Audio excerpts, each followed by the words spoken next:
Guys, they did it. Epic Games released an absolutely sick update for Fortnite Mobile today. Probably one of the best updates in history. The things included in today's update are nothing but extremely helpful for the average mobile player. So for today's video, I'm going to be going through the entire patch notes, explaining what the changes are, showcasing them, and then for every change, telling you guys if you should use the new change or use the new setting, or if you should stay away from it because it's not really going to help you too much. If you guys are as hyped about this update as I am today, then make sure you go and drop a like on this video and also subscribe to the channel if you guys want to see some daily Fortnite mobile content. And as always, guys, if you do want to support me in the Fortnite item shop, then you could feel free to use support a creator code Ducky. I really do appreciate every single person who uses my code. And so I just want you guys to take a look at the size of the mobile patch notes today. It's freaking huge. There were a ton of bug fixes and of course new things added to the game. So I'm just going to be going through the updates in order of which they're listed in the patch notes, and the first one is building and editing sensitivity. As you can see right here, touch building sensitivity and touch editing sensitivity is now a thing.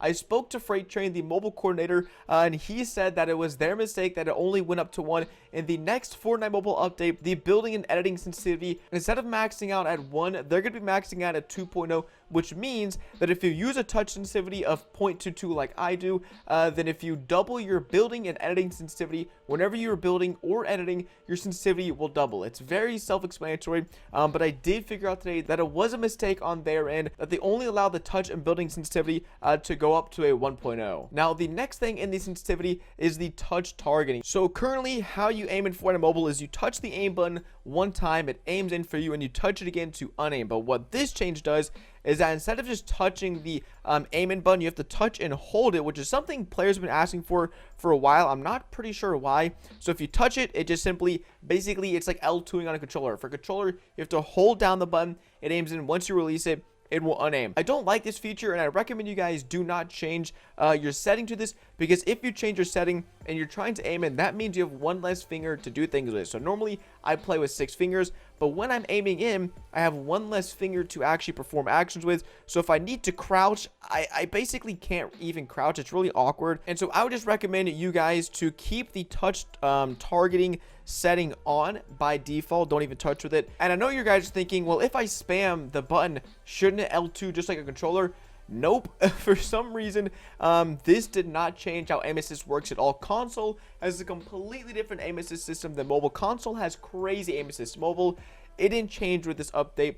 So if mobile aim assist ever changes just to be like console, then I think you guys should change the setting. But as of the current state of Fortnite, just keep the setting on by default. So the next setting is edit confirm on release. This is freaking huge. This is something no other platform has. Mobile got a feature that no other platform has, and it's a good feature. It's not auto fire. It's not some crappy auto fire that lets bots be bots. It is a feature that lets good mobile players become even better. So let me go ahead and show you guys how editing used to work before this update. So I would have to press the edit, drag with my crosshair, and then confirm the edit. So it's 3 button touches. Once again, I have to touch one time to open up the edit, hold the button and select the edits, and then touch it again to confirm. So it's 3 button touches to do one simple edit on mobile. It is just like this on every other platform, but today we got a setting called confirm edit on release. It is right here, guys. Turn it on and you're going to see something really interesting. So right here, if I press the edit, boom, that's 1 touch.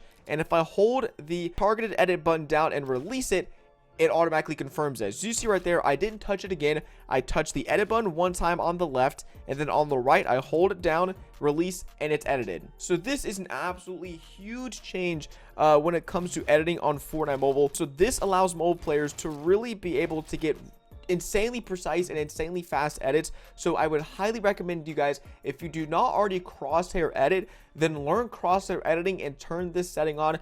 I've been preaching crosshair editing to so many people, but after this update, guys, if you have not learned crosshair editing, then I would highly recommend you guys at least try to learn it. I'll leave a link down in the description below to a tutorial in which I had show you guys how to crosshair edit. And so the next update in the patch notes is this touch acceleration multiplier. A value of 1 will have full touch look acceleration, and a value of 0 will have no touch look acceleration. This is not synonymous with the sensitivity. Lower values do not necessarily translate to lower look speeds. This is a lot. There are a lot of big words. There are a lot of confusing words in there. So let me go ahead and show you guys what touch acceleration is. So on mobile, if I have a full 1.0 touch acceleration, my aim is going to be like normal. By default, Fortnite Mobile has touch acceleration. A lot of mobile games come with touch acceleration because unlike a PC player, we only have a small amount of room to look around, to aim, and to build using our thumbs. So what touch acceleration does, you guys can test out yourself. If I move my thumb very slowly, it doesn't look much at all. I'm using up all the thumb space I have right now, but I'm moving it very slowly.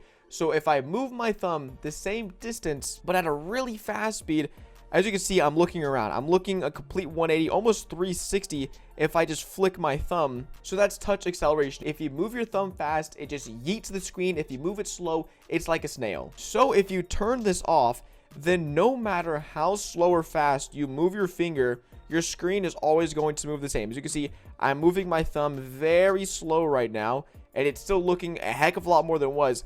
And I move my thumb very fast right now, and there's no acceleration going on. So what I'm going to be recommending you guys do is to try lowering your touch acceleration. I'm going to be trying on a 0.4 because going from a 1.0 to a 0.01, basically no touch acceleration, is huge. It is basically all of your muscle memory for aiming gone out the window. So I'm going to be putting myself sort of somewhere in the middle, trying to learn Fortnite Mobile without touch acceleration, because this allows you to be a truly accurate player. Your aiming and your gameplay is going to be much more consistent because, like I showed you guys, the game accelerates for you. You can't control how fast you accelerate.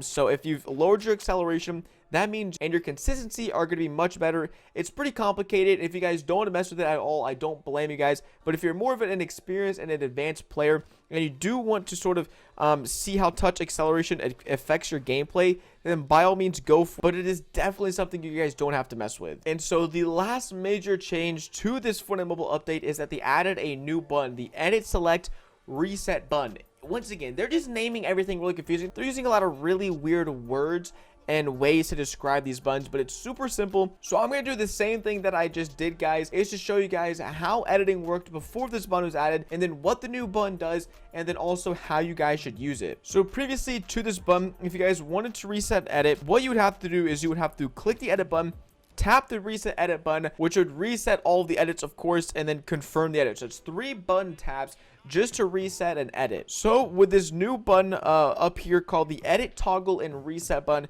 you can basically taking an action like resetting an edit from 3 taps to 2 taps of the fingers, just like how editing just changed with the confirming edit upon release. It's sort of the same thing. If I have an edit right here and I want to reset it with a new button that looks basically the same way as the other edit button, is if I tap on the edit, as you can see, it's already reset. I tap on the edit button, and the edit that was already edited is now reset without me having to do anything. If I confirm, boom, you're good to go. So if you can see, if you just tap it twice, you're good to go. So resetting edits is now super fast. So personally, I'm still trying to decide if I like this feature. I definitely see how it has a place in Fortnite Mobile. It lets you edit at incredibly fast speeds. As you can see, I'm just going back and forth between edits, but at the same time, it is pretty tricky. So if I were you guys, I would test this out in terms of replacing your old edit button with this new edit button, seeing how you like it. And so it's a very, very, very interesting change. I do like the direction Epic is going in. I'm just personally still wondering how much it'll affect editing in terms of speed and consistency. I'm going to be using it for now, and I'll let you guys know how much I like it. Like, I've already found an issue with the new system because let's say I edit a door and I want to just quickly fix it to make it this little 3-way square edit. Instead of just editing the last square like I used to, you have to completely redo the edit. So it's a little confusing.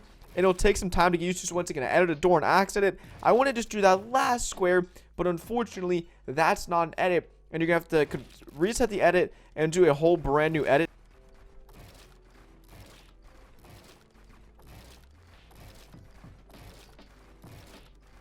But as you can see right there, with just a little bit of practice, I'm able to do almost a full tunnel. And I couldn't even do this yesterday. So just with me practicing a little bit and getting used to the editing features, I'm definitely becoming a better editor. And I would highly suggest you guys start practicing editing courses and definitely get used to your new sensitivity if you decide to turn down the aim acceleration a little bit. So I hope you guys enjoyed today's video. Let me know your opinions on this update in the comments section below.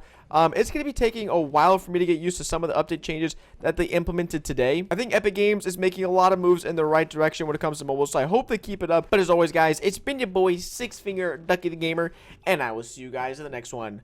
Peace.